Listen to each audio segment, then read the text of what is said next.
Última etapa do Intermunicipal 2022. Conceição da Feira.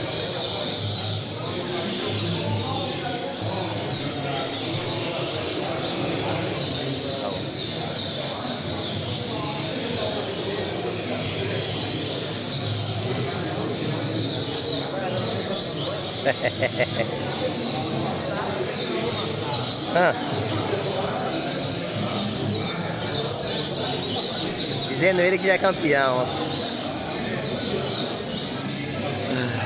Pra lá, dar uma passada nas máquinas.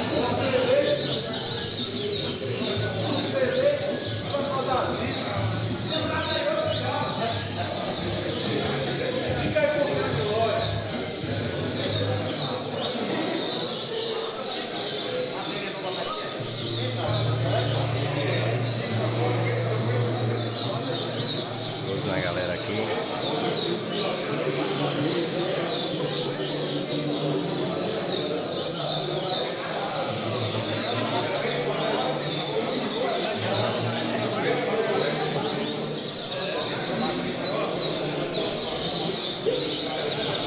Show de bola.